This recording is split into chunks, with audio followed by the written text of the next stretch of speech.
Google to offer clearer search labels after EU probe. BlackBerry announces new Q10 phone with physical keyboard. Apple reports first quarterly drop in profits in a decade. False tweet raises questions about social media. A social news site apologizes for witch hunt.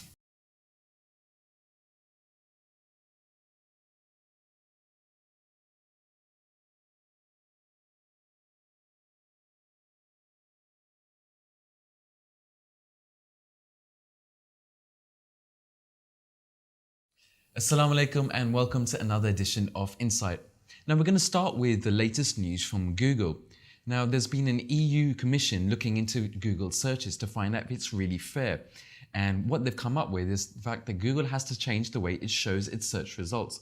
Now Clean, what this means to us is that if you do a Google search, before, there were links to YouTube and Google Maps, for example, which are obviously owned by Google, then the links would be promoted at the top. But now this EU Commission is saying to make it fair for rivals such as Bing and Yahoo, other search engines, we have to actually label that these results are coming from a Google promoted site. And not only that, Google will now actually have to show links to other rivals' search results for the search that you use in Google. So that could change things quite a lot. So we're so used to using Google that could make big changes in the appearance of the Google search engine. Yeah, the interesting thing is a US commission earlier on actually looked at the same search results and everything and looked at how Google functions, and they found that Google didn't actually need to do anything. According to them, because Bing and Yahoo own up to about 30% of the market share, they felt that there was enough competition. But here in Europe, Google's usage is actually 90% of the market share in terms of search use. And so this EU Commission found that it's even more important for Google to make sure that their searches are more fair, and that's why they're introducing this. So two main things. First of all, each thing has to be properly labelled to tell the source, and they're also going to give more results from other search engines. So let's see what changes bring about on this new Google web search. Now, you might think making $9.5 billion in just 3 months is doing pretty good, but for Apple, it was actually their first drop in profits in a decade. Last time, they actually made $11.5 billion, and so obviously, this is quite a considerable drop. Now, their CEO is saying that obviously this is related to other manufacturers coming in and creating not only mobile phones, but tablets as well, which are now competing against Apple. So with the full details, we've got a special package. So let's take a look to find out a bit more. Apple reported its first quarterly drop in profits in a decade. The computer and smartphone maker made a net profit of $9.5 billion in the January to March quarter, down from $11.6 billion last year. But that is actually better than expected. Strong iPhone and iPad sales boosted revenues to a total of $43.6 billion. Apple's share prices have also taken a beating amidst concern over slowing demand for its products and increased competition. It has lost around 40% of its stock market value since hitting an all-time high in September. The company said it sold 37.4 million iPhones and 19.5 million iPads worldwide in the 3-month period. Analysts say that the company needs to innovate and develop new products to stay ahead of the competition rather than relying on updates of existing products. They say that consumers are actually tired of getting the same old thing from Apple. Consumers are instead turning to companies like Samsung, whose Galaxy range of smartphones are proving very popular. So we know that BlackBerry was the pioneer of the smartphone, but its market share was very easily taken over by Apple. But BlackBerry has now released the Q10, the new smartphone, which has basically got a touch screen and a QWERTY keyboard. Well, a lot of BlackBerry users are really fond of having a physical keyboard, so obviously it's, we can see why BlackBerry have moved with that. But how does it compare to the Z10 that was released earlier? So the Z10 practically had a complete touch screen, and that touch screen was usable across the whole surface of the phone. What this basically does, it will attract those people who are used to using BlackBerries, the typical traders, people who are in export and import, those people who really want to touch, the physical touch, and people used to using a BlackBerry will now be able to use both functionalities of the phone. Okay, so it's interesting to note that the screen is 3.1 inches as well, so a bit smaller than what you normally have on other mobile handsets, but obviously that is to make space for the QWERTY keyboard. The main thing with this is that, for BlackBerry, they're really struggling at the moment, and the release of the Z10 and the Q10 coupled with the BlackBerry 10 operating system is all part of their efforts to really get back into the market. And like you said, the Apple iPhone and other Android devices that have been coming out have really eaten into their market share. So they really need to get back into it. And the big question is this handset going to be the handset that really gets BlackBerry back into the market and actually not only, like you mentioned, it's going to attract people who are used to BlackBerry devices, but will this actually attract new customers to actually start using BlackBerry handsets? So we'll have to find out. The handset will be released in Canada in the 1st of May and then in other countries later on. The financial markets can be volatile at any time, but it can take a tweet to disturb it even more.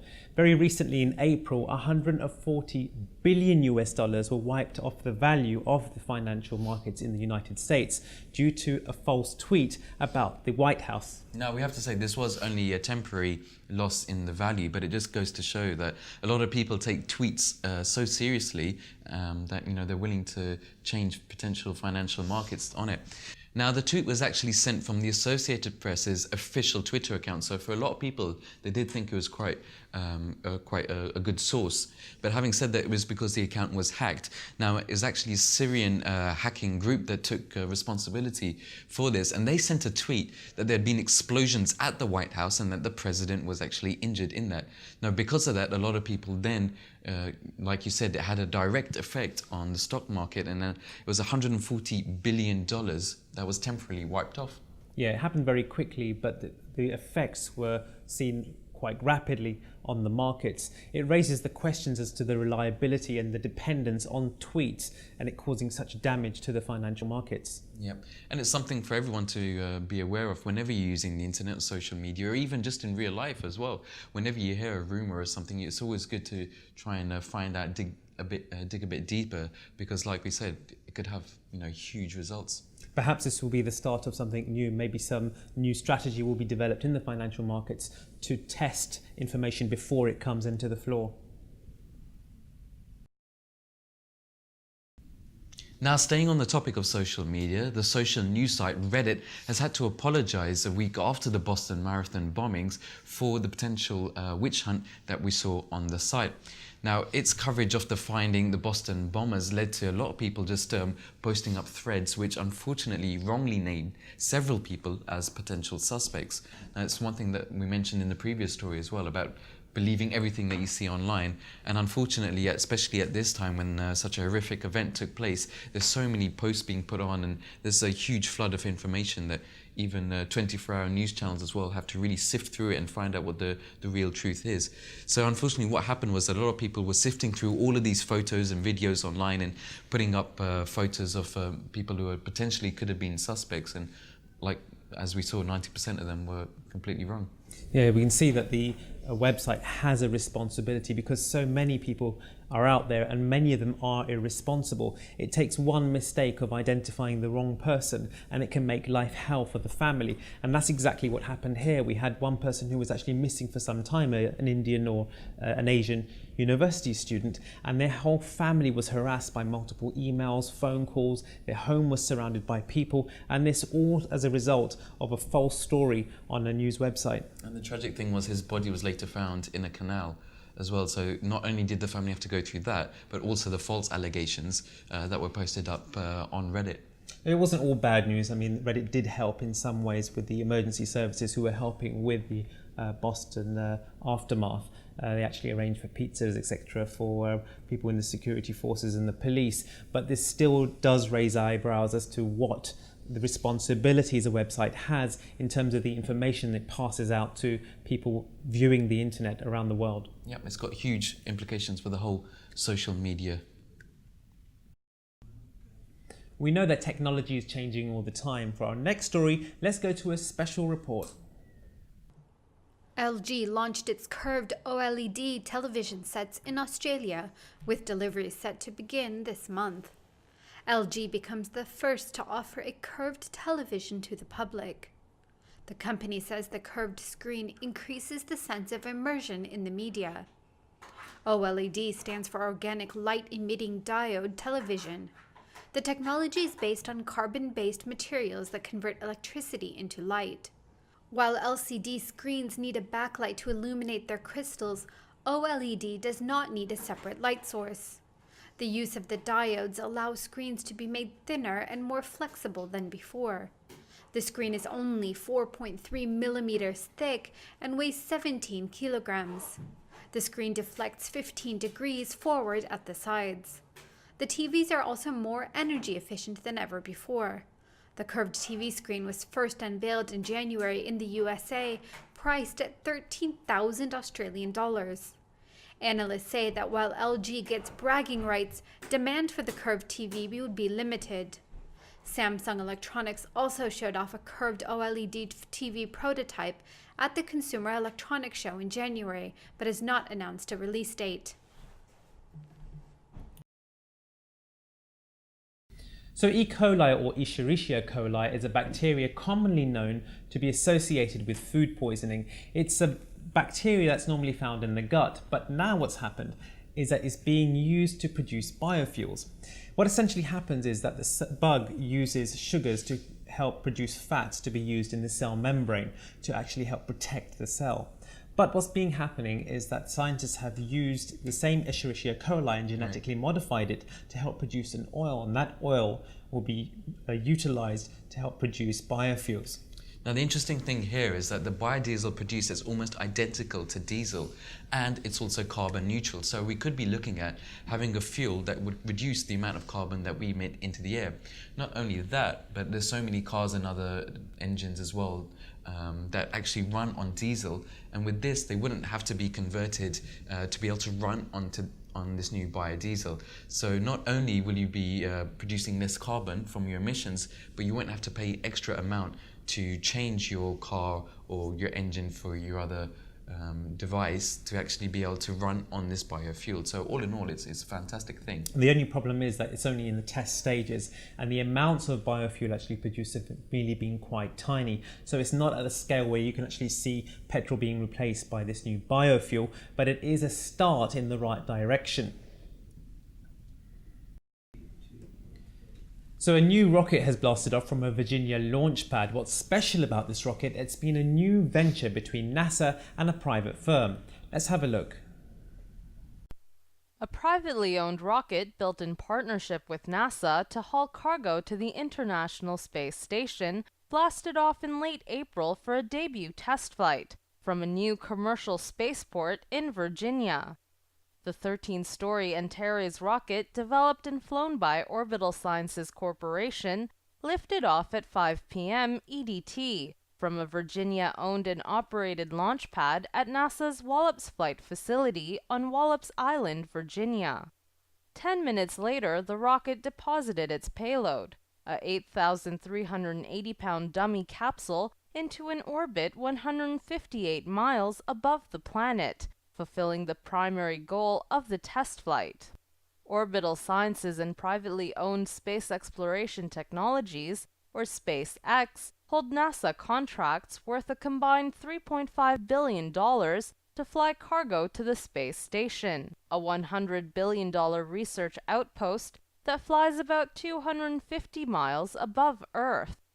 On its next flight, scheduled for late June or early July, another Antares rocket will carry a Cygnus cargo ship on a demonstration mission to the station.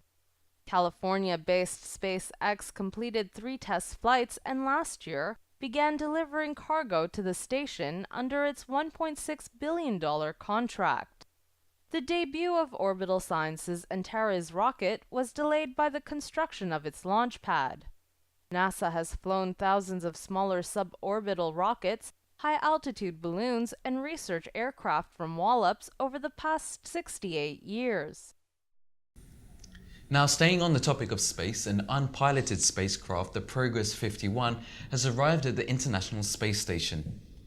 Yes, this is basically replacing the Progress 49, which is basically trash filled. We have to remember that the ISS is there for a long time, and it has been, and a lot of junk is actually being gathered there, and it has to be got rid of. So basically this spacecraft is actually replacing the other one. Yeah.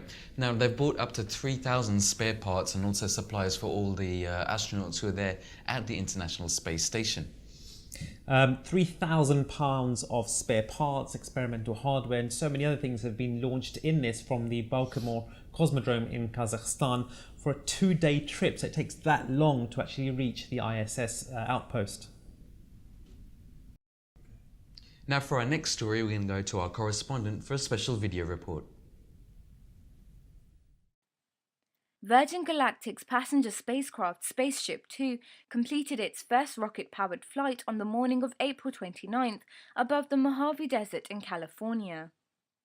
About 45 minutes into the flight, Spaceship Two was released from its carrier craft White Knight 2.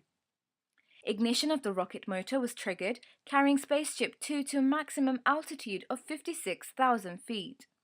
Virgin Galactic officials say the spaceship broke the sound barrier during the 16-second engine burn. The rocket-powered portion of the flight lasted a little more than 10 minutes, and the entire flight took about an hour.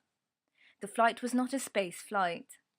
Virgin Galactic said it will continue testing this year and plans to reach full space flight by the end of 2013.